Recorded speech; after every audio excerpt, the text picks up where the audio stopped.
ஒரே ஆண்டில் 11 அரசு மருத்துவக் கல்லூரி, 68 கலை மற்றும் அறிவியல் கல்லூரி, 10 ஆண்டுல 21 பாலிடெக்னிக் கல்லூரி கொடுத்தோம். 5 இன்னைக்கு கால்நடை மருத்துவக் கல்லூரி ஆராய்ச்சி நிலையம், 4 பொறியியல் கல்லூரி, 4 வேளாண்மை கல்லூரி, 7 சட்டக் கல்லூரி, இப்படி கல்லூரிகளை திறந்து கிராமத்தில் வாழ்கின்ற ஏழை எளிய ஒடுக்கப்பட்ட நசுக்கப்பட்ட தாழ்த்தப்பட்ட கடை கோட்டில் இருக்கிற குடும்பத்தில் வாழ்கின்ற மாணவ மாணவி கூட பட்டப்படிப்பு படிக்கக்கூடிய குறைந்த கட்டணத்திலே பட்டப்படிப்பு கிடைக்கக்கூடிய சூழ்நிலையை உருவாக்கியது அரசாங்கம், அதிமுக அரசாங்கம். இன்னைக்கு அதிக பேர் படிக்கிறான்னு சொன்னா காரணம் அதிமுக.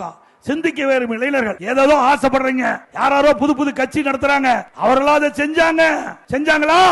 ஏழை மாணவர்கள் பட்டப்படிப்பு படிக்கக்கூடிய சூழ்நிலையை உருவாக்கி தந்தது பொன்மன செம்மல் புரட்சி தலைவர் எம்ஜிஆர். அந்த வழியில் வந்த மாண்புக அம்மாவுக்கு பிறகு அம்மாவுடைய அரசாங்கம் இன்றைக்கு நம்முடைய மாணவர்களுக்கு கல்வி செல்வத்தை அழியா செல்லும் கல்வி செல்லும். இன்னைக்கு எத்தனையோ செல்வம் இருக்குது, அந்த செல்வம் எல்லாம் நிலைக்காது.